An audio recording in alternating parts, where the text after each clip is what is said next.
Hey everybody, welcome to another one of my videos. I want to introduce you to the latest one of my shooting collection.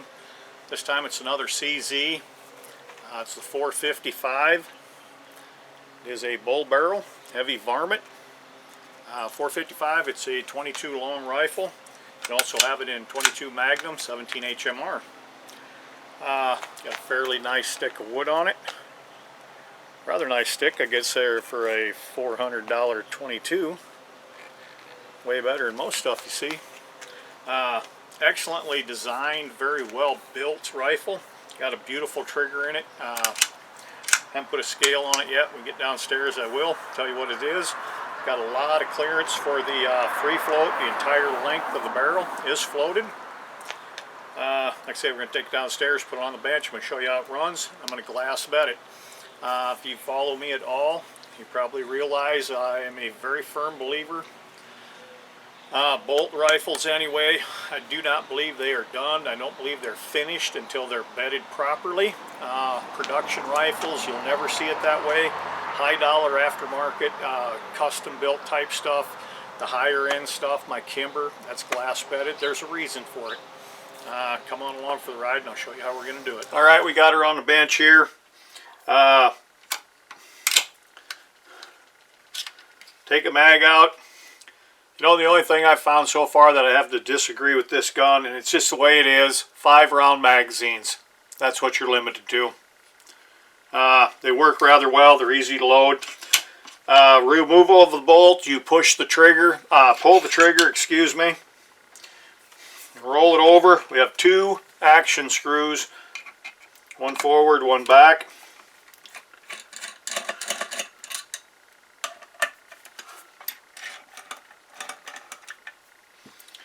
Trigger guard will come off as one piece, and you can lift the stock off. Our trigger, right there, is the, you can screw that nut up this here spring, tighten the tension on your spring. Just put a gauge on it. It breaks exactly 2.5 pounds every time.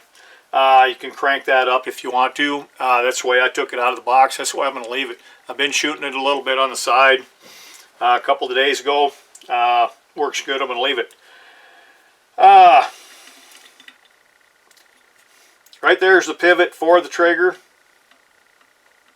Right here's your engagement. I'm going to push down with my finger from the inside, try to get you something if you can see what's going on here. It's got just a hair bit of creep to it. Very, very, very little. 22 rifle. All reality, maybe 100, 150 yard gun. Not something I'm going to worry about. Like I say, it pivots right there. This up here brings this block down, which releases the firing mechanism in the bolt, which also takes that out of the way. Remove the bolt, stick the bolt back in. Oop, backward. Very sweet trigger in it, right out of the box. Very well designed. Very impressed with it myself.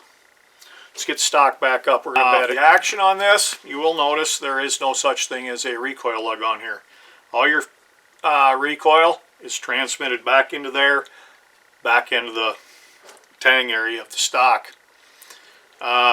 2 screws right here, set screws up and back, hold your barrel on. We're going to try to stay away from them as much as possible. I am going to fill them in with modeling clay in case something does get out of hand. No recoil lug. There's your front action screw, bolt, screw hole. That does not actually contact anything. All your contact on here is right down the side of your action. Right here, right here. When that sits in there, it allows for very, very little play movement across the back. Very little across the front. It's probably one of the tightest fitting rifles I think I've ever been across. There's been another one in my past. I really couldn't tell you what it was off the top of my head. What we're going to do, we're going to build this pocket up across the back. You can see where the bolt is. We got a lot of room behind that. We're not going to get anywhere near that. We are going to fill it with clay just to be on the safe side. We're just going to make a pocket back there, give that rear absolutely no place to go. There's only one home. One place that action can sit in that stock. Same thing up here. We're going to put some down here. Very, very thin down both sides. And we're going to build just a small, maybe inch and a half to support the barrel. Alright, we've got it taped. I've got some epoxy mixed up. Like I said, I'm not going to do anything with the Dremel on here. It's very, very close fitting, but there is enough room for the epoxy to fill in the gaps that we want to do. Something different I'm going to do, I've done before. There's two ways of doing. You can either go right here to the front and wrap black electrical tape around here and set it in there till it fits perfect. That'll keep you centered up here. This thing has very, very little movement. I'm just going to eyeball it. But to support that, you got to have it supported here, and everything in the middle will be filled with epoxy when it sets up. That's going to be our new standard. I'm just going to take a piece of clay, lay it right in the bottom of the channel. That's going to support the front of that barrel when the time comes. Like I said, I've given this 2 shots of Hornady 1 shot. You watch any of my other stuff, you know that is my release agent of choice. I've got another piece of clay here. I've got about 1/8 of an inch all the way around the barrel channel. Full length here. I don't want the epoxy coming back this way, getting close to these screws, these set screws that we talked about. I got them all filled with epoxy, or with modeling clay also, so we don't get things buggered up. What I'm going to do, I'm going to lay that right in there, right basically where the recoil lug would be on a big gun. What I'm hoping is that's going to be like a dam and keep the epoxy from coming back into the mag well around this area right here. Remember, we're going to be seating on here, around here, 1 inch or so, whatever I end up with right here. I've never tried this before. I don't know if it's going to work, but I don't see why it shouldn't.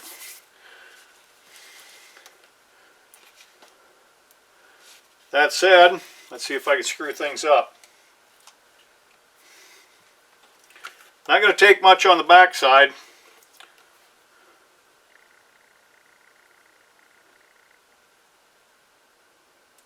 Just basically making a pocket. This gun comes apart, goes back together. Doesn't make any difference how many times you do it, how often or unfrequently you do it. When that gun goes back in, it goes in the exact same spot. That is going to be more than enough.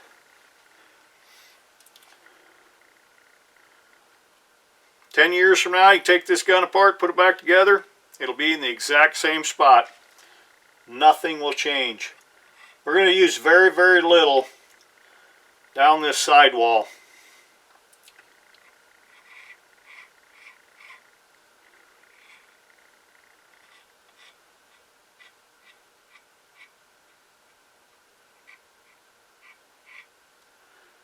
A paintbrush would work on that.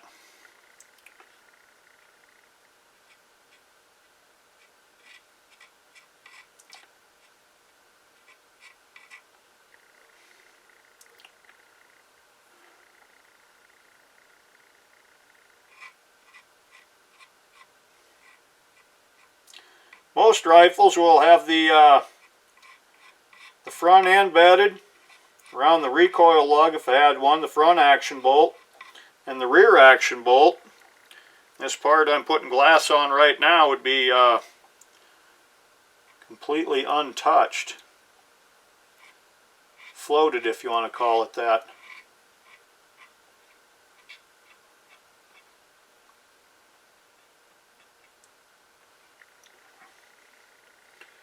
I'm thinking that's pretty darn good.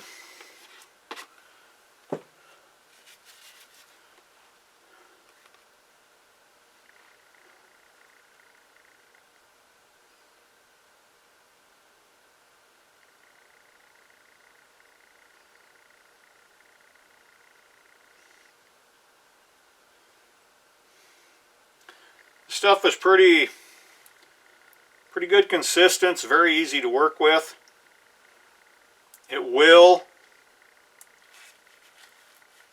flow just a little bit. That's why I put that modeling clay there. I do not want it flowing when I put the barrel in there back into the action. Yeah, I got plenty in there. Time to do it. Always do your back first.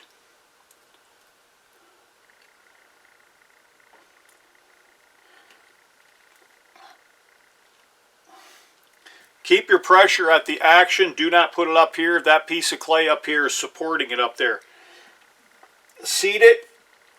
Very good. Let it be. Just because I have it, we're going to wrap her up.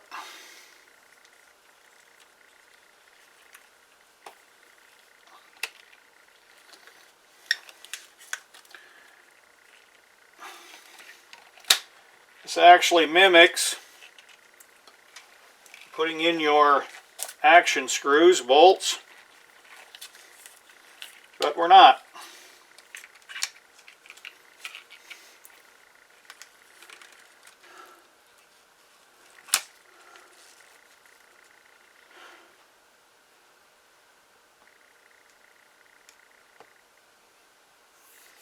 We got very good left to right. Centered. We got oozing out here. And I want to push it back as much as I can. There we go. Oozes out a little better, a little more. Nothing to do now but pour a tall frosty one and wait till morning. We'll peel it out. Maybe tomorrow night after work we'll see what it looks like. Alright, here we are back again. We're about 24 hours into this. We're going to peel it open.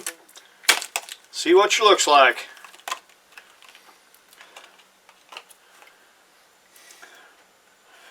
Before we do so, I do want to show you this. We have lots and lots. It's very generous with the free float. You can see that piece of clay in there that's supporting the barrel up on this end while it sat. And the epoxy cured.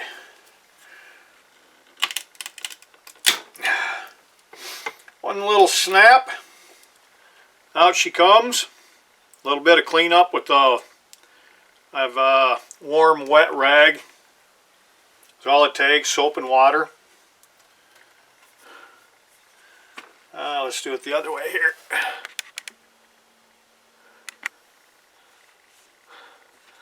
The front looks absolutely perfect. Didn't come quite up, about 3/16 of an inch, 3/16 of an inch. This clay did exactly what I wanted it to do. Be a little bit of cleanup getting that goo out of there. Take that piece of clay out of there. The pocket in the back, just like we want it. Very, very indiscreet. You can't hardly see any of this when the gun is put back together. But that pocket right there, we got left, right, and what is actually taking the recoil is fully supported. 100%. There's absolutely only one place when that barrel action goes back in that stock. I don't care if it this tonight when I get it cleaned up, put back together, take it apart tomorrow, take it apart next year, 10 years from now, it does not matter. It'll always go back. There's one way only. Round, setting in round. There's only one place for it to go. I'm thinking this thing's going to shoot really good. Got a little bit of cleanup there. Not too much. Can't hardly see that, but we got nice all the way down that side. Down this side. Left, right. Fully supported. I had a lot of shooting before, and believe it or not, the best shooting ammo through it was 38 grain hollow point by Federal, and I had some Winchester also. Winchester target load and some Eli target load did not shoot all that well. I bought it for shooting varmint, flicker-tailed gophers, prairie dogs, 38 grain hollow point. Sounds damn good to me. Anyway, that's glass bedding, 455 CZ. Few weeks I'll get out and shoot some, and we'll show you out in bright sunlight just how good looking this little girl is. I think it's going to be an excellent addition to my collection. Thanks a lot, YouTube. You've been great.